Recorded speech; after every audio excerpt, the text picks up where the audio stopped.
Pleased to come to Leeds. One of my old housemates always ribs me because I've got this bad habit of milking, however tenuous, a local connection. And whenever I say I'm actually from Sheffield, I get a mixed response in Leeds with motive. You all think I'm a plastic Yorkshireman now, so that's fine. It's a great honour and I'm humbled to be on this platform with these fantastic speakers. These are the key voices.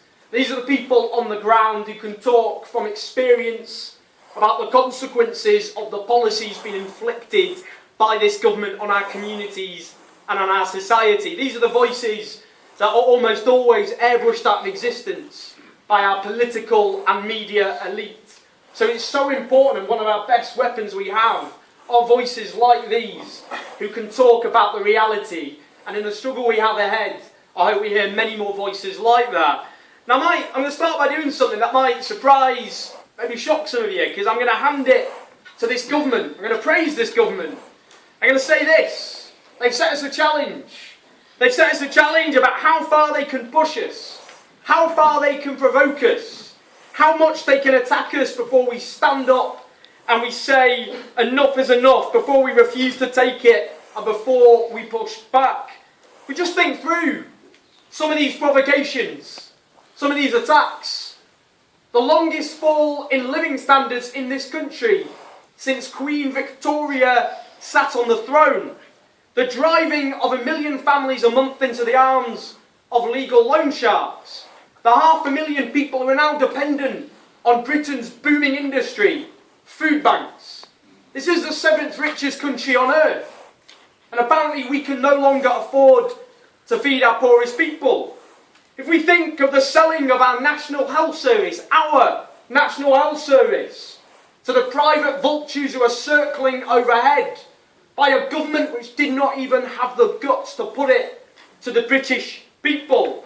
We think of the slashing of support for working people and unemployed people, the humiliation and degrading experience of disabled people who are forced through the trauma of the national scandal that is Atos, their basic support stripped away, driving them into misery, despair and anguish. The bedroom tax, one of the most outrageous and unjust policies inflicted by a government on its own people for generations. 2/3 of those affected, of course, being disabled people. Whether it be the 1 million young people who are now without work, languishing in unemployment with a future of debt and insecurity. Whether it be the 5 million people now languishing on social housing waiting lists. The social cleansing of our inner cities. The 6.5 million people now looking for full-time work, which simply doesn't exist.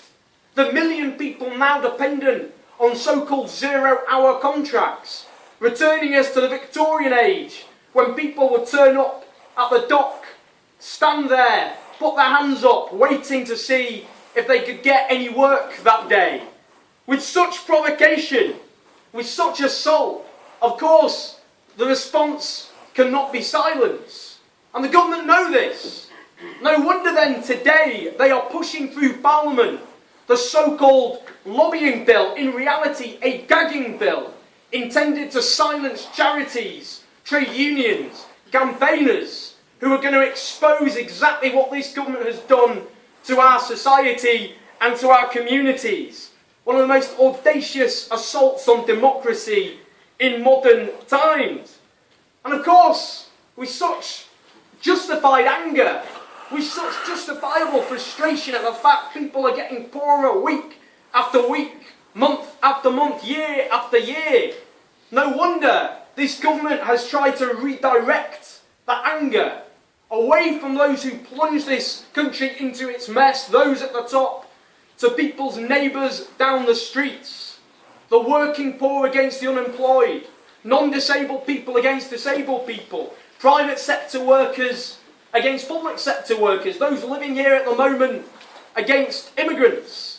They say to the low-paid worker, who's in real terms, whose wages have been slashed, whose tax credits are being hit by this government, who do they want you to hate?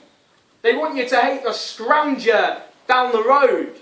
If you're a supermarket worker, or a call centre worker, or anyone in the private sector whose pension rights have been assaulted for over a decade, who do they want you to turn your anger against?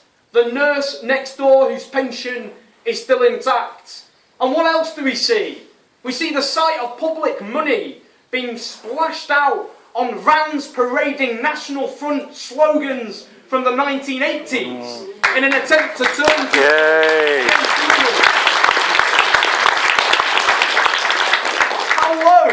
How low can this government get? Those are the realities. This is the attempt by this government, the age-old policy of divide and rule. And each time the argument's the same. We've mugged you, so why shouldn't we mug your less deserving neighbour as well? And that's where we come in. Because I'll be honest, and you all know it too, there's no shortage of anger out there. There's no shortage of fear. But there is one thing missing, and that's hope. And it was Harvey Milk, the crusading civil rights campaigner, who said in the 1970s, "I know you cannot live on hope alone, but without it, life is not worth living." And the point is this: doesn't matter how angry people get, doesn't matter how scared they get, if they don't have hope, they don't fight back. They yell at the TV. The biggest party in this country, after all, is the yelling at the television every time George Osborne appears. But they won't fight back unless they have hope, and that's where we come in. We've got to give people hope. And we do that by offering a coherent alternative. I just want to talk quickly about what those ideas are, and I've said this a million times, but our enemies hammer their message to death, and we've got to do the same as well. They tell us about social security spending is too high. Well, they've got a point. It has not to do with a bunch of lazy scroungers dribbling in mansions that are made out of widescreen television sets watching Jeremy Kyle on repeat all day. It's a triple crisis. It's the housing crisis, it's the low wages crisis, and it's the jobs crisis. Now, taxpayers have every reason to be furious about the £24 billion being wasted on housing benefit. That's not lining the pockets of the tenants. It's lining the pockets of private landlords charging extortionate rent. Yay! Let's be clear about our response. We say this: as well as controlling rents, let councils build housing to create jobs, stimulate the economy, bring down the housing benefit bill from the 5 million to 1,000 low wages. Now friends, tax credits are a lifeline for millions of people in this country, but again, let's be clear, they're a subsidy for low pay because bosses aren't paying their workers properly. Instead, we should be arguing for a living wage, so people's wages don't... Yeah! Then there's the jobs crisis. 6.5 million people, as I say, looking for full-time work that isn't there.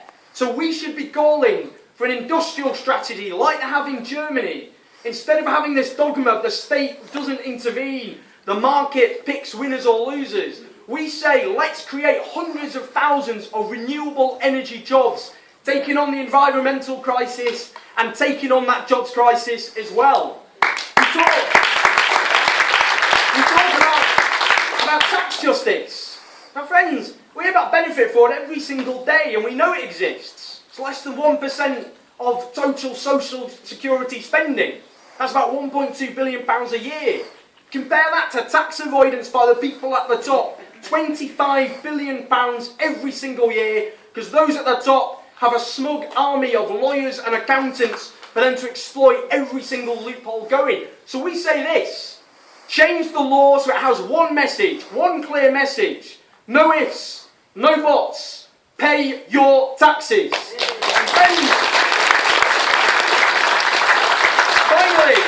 Finally, the banks.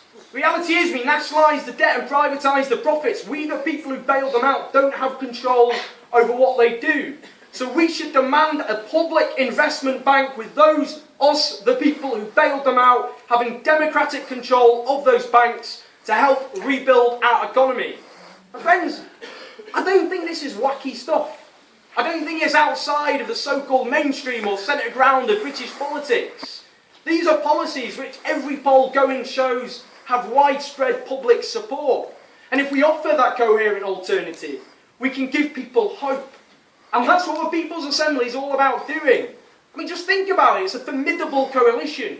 It's a coalition of unions representing millions of private and public sector workers, of the Green Party, of Labour Party activists, of campaigners fighting for disabled people, young people, elderly people, and others. And in other times, I suppose we have a bit of a stereotype as a movement of falling out with each other over the smallest possible detail, the People's Front of Judea, and so on. I think some of you laugh more out of bitter experience than anything else. But the difference is this. We can't afford to fall out with each other anymore. We can't afford to quibble over minor details. Too much is at stake. And to be perfectly honest, if we screw this up, we will screw it up for a generation or more. We have a responsibility to get this right this time, not least given what's happening to people right across this country. Now friends, social change, if we think about it, how it happens, it doesn't happen because of the goodwill and generosity of those above. It happens through the struggle and sacrifice of those below. And it is not for us to casually discard and give away all the gains, all the rights that were won at such huge sacrifice. Now just quickly, just the sorts of things that give me hope, that show it is possible to fight back. Came to Leeds last year and I met with bin workers. Many of you will know this struggle far better than I, who went on strike in 2009 against the Lib Dem Tory coalition before that was all the rage.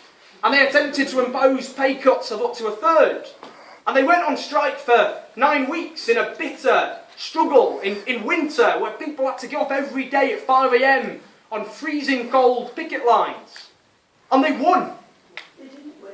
Well, they did win huge gains. And that is a proud victory. And if we don't acknowledge the gains that people win through struggle, we might as well just give up. And there were other great victories as well. The electricians who took on Balfour Beatty, a huge multinational company, they took them on through strikes and occupations, and they won. We talk about tax avoidance now. Everyone's talking about tax avoidance. Who was talking about it a few years ago? It languished on the fringes until UK Uncut came along and occupied banks and businesses owned by people who weren't paying their taxes. Everybody's talking about it now. And we think, of course, about the poll tax movement. Now, many of you will be looking at me thinking, oh, come on a minute, you probably weren't even born at the time. I was technically. The first demonstration I ever went on was I was 5, think of precocious now, I started a chant, didn't know what I was chanting about. But remember that. Thatcher had seen off even the miners, and people thought if even the miners can't win, then no one can win. And they took her on, not just through demos, but through peaceful civil disobedience. Millions, including my own parents, refusing to cough up and pay it. And they didn't just defeat the poll tax.